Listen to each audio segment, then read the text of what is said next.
So, Brandon, I'm curious, and maybe the answer is you just want to play as many games as you can whenever they come. But after 2 straight weeks of 3 games in each week, is it nice to get into somewhat of a rhythm like you will for the rest of the year, where you're playing two a week? Yeah, it's definitely nice to get back in the flow and the rhythm. I mean, I love playing basketball, but it was definitely a wear and tear on our bodies these past few weeks. But I mean, this is what we love to do, so it's been great.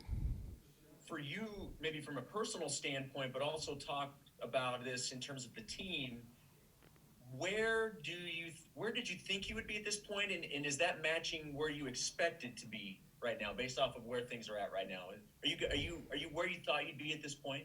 Uh, I mean, we really didn't. We've kind of been focusing on staying in the present moment and just focusing on getting better every day. So we haven't really looked down the line and we haven't really talked about future expectations for the season. We just focused on just staying in the present moment and doing what we need to do every single day to get better. Well, with where you guys are right now, how would you evaluate the play of the team through 6 games? Uh, I mean, we have a lot of stuff to get better at, but I mean, I love the fight that this team has, and we're just competing no matter what is thrown at us. I mean, we've had some up and down moments this year already. And I know it's kind of early, but I mean, the way we've been able to battle and fight and still be able to win has been very impressive in my opinion.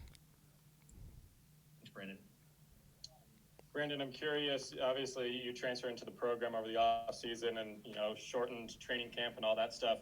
How has it felt to be out there with the team, with these new guys that you may not necessarily be used to playing with? What's it been like, and do you feel like you're finally starting to kind of get into a groove and gel with your teammates? It's been great. It's been fun. I mean, I love playing out here with these guys. It's definitely been kind of an adjustment for me, just playing with a new team again and just figuring out the new system and the way everybody plays over here. But I mean, it's been fun so far, and I definitely feel like I'm getting starting to understand things and getting the flow of things more and more every game. Thanks. All right, Jeff Call and Mitch Harper. Hey, Brandon, can you tell me what is it like to play with a guy like Caleb Loner? It's so fun, you know. I mean, Caleb, he's hilarious. He's just a fun guy to be around, and even in the game the other day when he hit that his first three, it was just we all felt joy for him on the team. You know, just having a guy like that in your locker room just makes it fun to do this every single day. So I love Caleb. Brandon, last year this BYU team lost to Boise State. Have the guys that were returning from last year's group on this year's squad, have they kind of told everyone that are new faces like yourself, like, hey, you got to be dialed in for this Boise State team?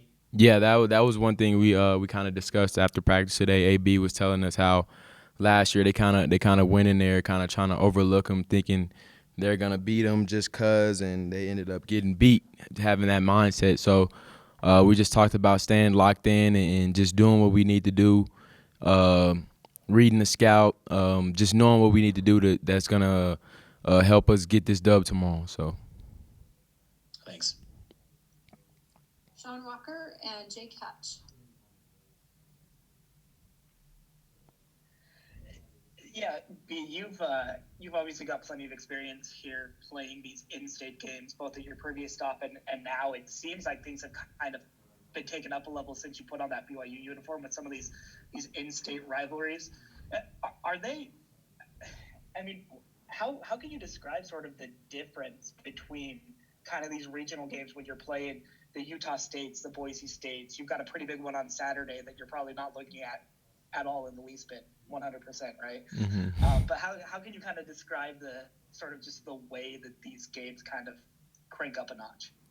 Uh, well, I mean, obviously and naturally, when there's a in-state rivalry, there's always a little extra juice coming into the game. But I mean, we treat every game like we have this saying. We say every game is the hardest game that we've played all year. So we treat every game and we treat every team that we play with ultimate respect, and we go out there and try to win every game the same way. But obviously, like I was saying, you definitely have a little extra juice going into rivalry games, and just because of past history and just how much you want to win those games. So I mean, it's definitely a little extra juice, but we try to approach every game the same way.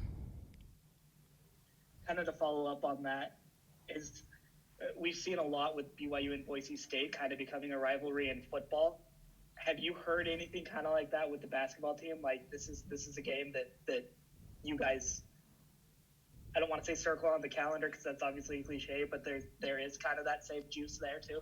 I mean, we're treating it as a rivalry game because we want to win this game so bad. But I mean, honestly, not really. We haven't heard anything like that. But like I was saying, we're treating it as the hardest game that we've had all year. So we're not overlooking any team, and we're going in there to compete our butts off and try to get this win.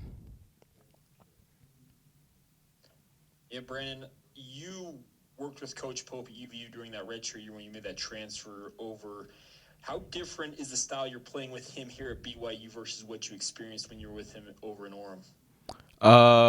Well, when we were in Orem, he was running more pistol and more 4-out 1-in actions, and we didn't have as many big men in the front court. But this year we're kind of getting to high-low actions a little more. We're playing with two bigs majority of the time at the same time, and we're just giving kind of the same feel. We shoot a lot of threes. We play with space, but it's kind of a different look with in our front court because we're playing with two bigs at one time. So I also wanted to ask you, you're a smaller guard. Is there a player maybe in the NBA or in other basketball realms you kind of pattern your game after? There's not like one player I try to pattern my game after just wholly, but I try to watch a lot of smaller guards like Isaiah Thomas, Kemba Walker. I mean, I really try to focus on every point guard like Chris Paul, just all different styles and kind of different sizes, just try to take away from each player as much as I can.